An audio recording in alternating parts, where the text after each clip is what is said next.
3rd century BC was a notoriously violent time, filled with titanic clashes and amazing personalities.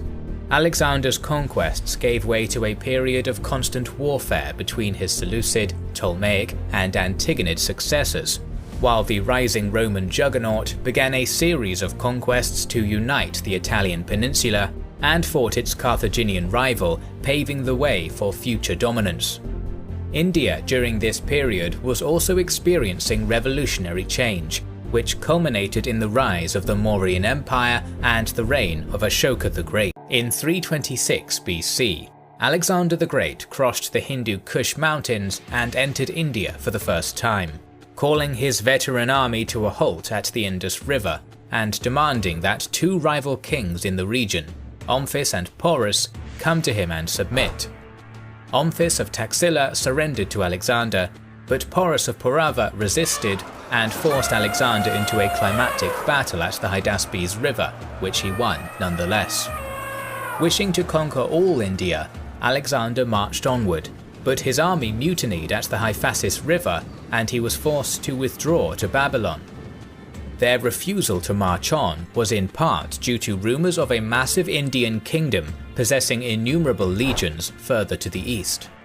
This was the Nanda Empire, centred on the Magadha region, which supposedly fielded a colossal force of 250,000 infantry, cavalry, chariots and war elephants. Though he had retreated, Alexander's conquests had destabilised northern India, a fact which would play a key role in what was to come.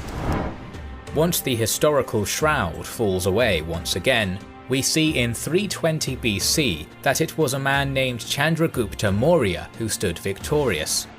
This Indian conqueror's origins are not clear, but less favourable Brahmin sources state that he was a Shudra, a peasant or serf, whilst more favourable Buddhist texts designate him as a member of the prestigious Kshatriya or warrior caste. He likely knew about Alexander's stunning conquests and was given a crash course in ancient warfare, tactics and geopolitics, which he would use to conquer his own empire. Having gathered followers, he initially attacked the Nanda Empire's capital, but failed a few times. Then he changed his tactics and conquered the northwestern lands, which had been weakened by Alexander, using his subsequent control of these prosperous regions to cut off supplies to the capital, resulting in the fall of the Nanda dynasty. After establishing his realm, he fought, decisively defeated, and made an alliance with Seleucus, famously gifting him 500 war elephants in exchange for peace and the hand of Seleucus's daughter in marriage. Chandragupta's successor, Bindusara, continued his father's wise domestic and foreign policies, such as his friendship with Seleucus and his religious tolerance. In addition, he thrust south into the Deccan Plateau and expanded the empire. It is the second of Bindusara's 3 sons who is the subject of this video, Ashoka, whose eldest brother was Suzima and whose youngest brother was Tissia. It seemed as though the future Mauryan emperor at this point had no chance of ever inheriting the throne.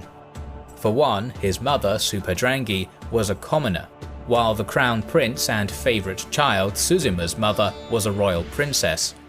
Nevertheless, Indian princes were often sent to govern faraway provinces, and Ashoka was no different. At the age of 18, the young Mauryan royal was sent to the cosmopolitan Silk Road hub of Taxila to quell a revolt, a task he supposedly accomplished quickly.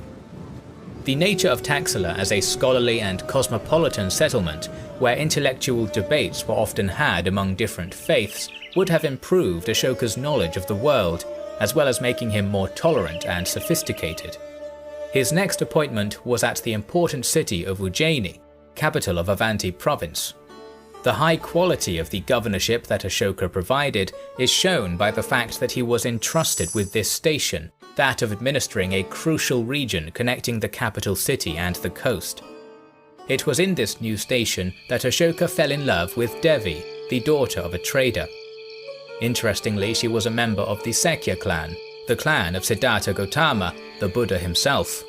It is widely thought that she was a Buddhist upon bearing Ashoka his 2 children, their son Mahendra and their daughter Sanghamitra.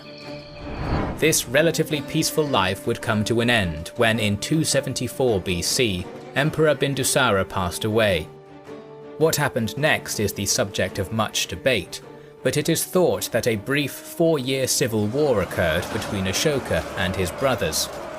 By acting decisively and swiftly occupying the capital city, and because he was supported by his father's ministers, Ashoka reigned victorious over his brother and was crowned as emperor in 270 BC, the same year Hannibal Barca was born in Carthage.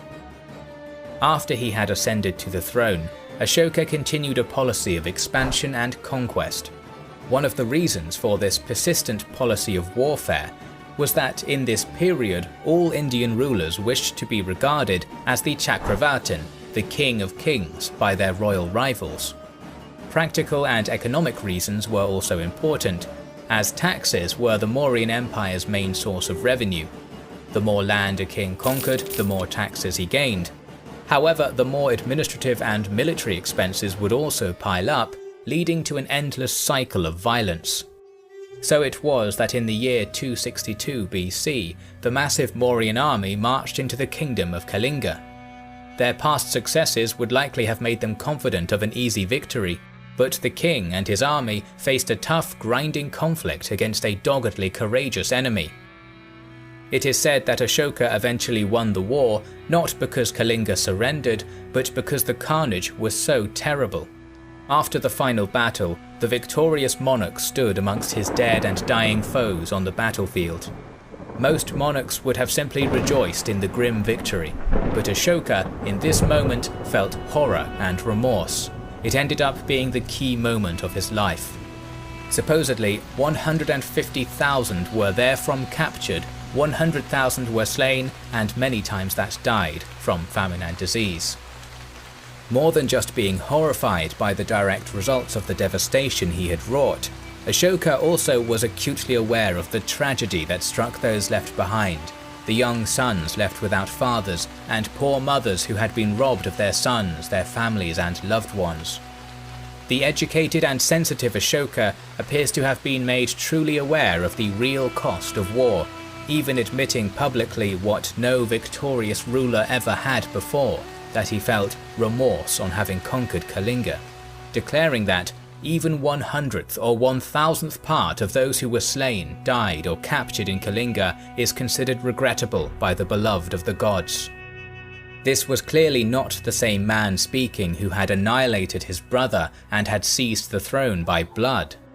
Rather, it was a changed man, finally admitting to his mistakes and thinking on the futility and tragedy of war. Henceforth, said the king, he was not going to be provoked into bearing arms again, and also dedicated his life and huge wealth towards building a society where people lived by the rules of virtue and good moral behavior. This abrupt change of heart gradually led Ashoka to the teachings of Siddhartha Gautama, the Buddha, who had preached the same values of peace, non-violence, and benevolence 2 centuries earlier. Ashoka had likely known of Buddhism from an early age, as his wife was an adherent of the Buddha's teachings and the faith was popular within certain segments of the population. However, he was the first king in history to convert to this apparently revolutionary religion. Contrary to what popular legends depict, Ashoka did not instantly convert to Buddhism after his change of heart on the field of war, but thoughtfully and practically chose a slow path which would benefit both him and the welfare of his subjects. Particular care was taken to remain tolerant of the 2 other dominant Indian religions, the Hindu Brahmanic faith and Jainism. In one of his major edicts, carved on a rock, he stated that should one blame other religions or overglorify one's own religion, they are instead doing harm to it, an act which should not be done. He began to study under Buddhist monks, and 2 years later was accepted into the Sangha, the Buddhist order. His tutor was a monk named Bhikkhu Upagupta of Mathura, who took the king on a pilgrimage of all the important sites in their shared faith, such as Lumbini, where Siddhartha Gautama had been born, Bodh Gaya, where he had achieved enlightenment, Sarnath, where he had delivered his first lecture, and Kushinagar, where he had died and gained nirvana. At all of these places and more, Ashoka erected pillars and carved rocks with his edicts and royal orders. These proclamations were routinely read out to the illiterate population by the empire's officials, and appeared to be personal messages from Ashoka himself, clearly in his own words. It is also as though the king's voice speaks to us 2,500 years later when we read them today. His change in faith also changed his role as the king. Rather than desiring material gain, which so many kings had in the past, he now sought that his children obtain every kind of welfare, both in this and the next world, and dictated that reporters could come to him with the people's business wherever he might be at whatever time. Despite all of this piety and benevolence, we must always keep in mind that Ashoka was an emperor above all else, not a religious teacher or a philosopher. He had the duty of running an empire, and this was not always a job which led to peaceful outcomes. There was a serious danger that once Ashoka's supposed pacifism had been announced, the provinces would rebel and neighbouring kings would invade, sensing weakness in the Mauryan leadership. However, the emperor, while he had given up on aggressive conquest, would reluctantly but fiercely defend his empire and refused to disband his army. Every rebellion would still be put down brutally, and any foreign invader would be met with devastating military force, a fact which he made clear. To his own subjects, he also remained an almost stern, father-like figure, benevolent and caring, but willing to inflict severe punishment if necessary, though his engravings almost appear to plead with his people not to force him to inflict these penalties. For example, the forest people, or Adivasi, were told that despite Ashoka's remorse, he still had the power and will to punish them for their injustices if necessary. They should, he said, be ashamed of their wrongs, lest they be killed. Overall, historian A.L. Basham stated that while Ashoka could seemingly be a bit naive, he was still indefatigable, strong-willed, and imperious. Ashoka also worked hard to change the attitude of his subjects, not to force Buddhism onto them, but to spread his universally right values. The emperor, who had previously enjoyed pleasure trips of hunting and had wielded a mighty sword, now went on Dhammayatras, or pious pilgrimage tours, during which he visited holy sites and met his subjects. He frequently talked to local people to make sure they were happy, and would hear their compliments or complaints about local officials.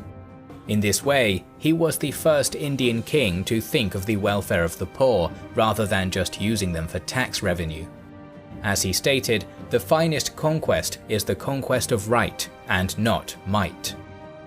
The values he sought to spread were known as Ashoka's Dharma, a complex term which essentially were rules of good behaviour in this particular context. For example, Ashoka wished that people would be obedient to parents and teachers, should behave properly towards holy men, relatives, servants, friends, and the poor, and should be kind and generous to the old and vulnerable. Non-violence towards all living creatures, be they humans, birds, or animals, was practiced. One edict in particular goes into detail about how the imperial kitchens will no longer slaughter vast amounts of animals for food. In addition to preaching these noble virtues to his people, Ashoka also sought to try his best to live by the same tenets. This was exemplified by his thoughtfulness in the construction and renovation of infrastructure. He ordered that shade trees be planted along roads for shelter from the sun and rains, that mango groves be planted in order to provide food, and that watering places be dug to quench a traveller's thirst. In 253 BC, a great gathering of Buddhist monks was held at Pataliputra, hosted by the king himself. At this, the Third Buddhist Council, a momentous decision was taken to send teams of bhikshus, Buddhist monks, to other foreign kingdoms in order to spread the teachings of the Buddha. These missionaries are said to have reached as far as Kashmir, Gandhara, the Greek Hellenistic kingdoms, North Africa, Burma, and Sri Lanka. One of the travellers was a man named Dharmarakshita, and is designated as Iona or Ionian in the texts, so it is possible he was a Greek convert. The most famous missionary of the period, however, was Prince Mahendra, Ashoka's firstborn son. In 249 BC, Mahendra journeyed to Sri Lanka, then called Tamrapani, at the invitation of King Devanampiya Tissa, an admirer of Ashoka and a man who wished to learn more of Buddhist principles. The subsequent mission to this realm was so successful that it gradually became a Buddhist country and remains so even today. Such was the legacy of Ashoka the Great. When he died in 232 BC, he was 72 years old and had reigned for 38 glorious years. Though his death would instigate the long decay of his earthly Mauryan Empire, which fell after another half-century, Ashoka had ruled over the largest indigenous empire in Indian history with wisdom, efficiency, and most importantly, compassion. Buddhism in the 21st century is a world religion because the first steps to spread it to the world were made by Ashoka himself.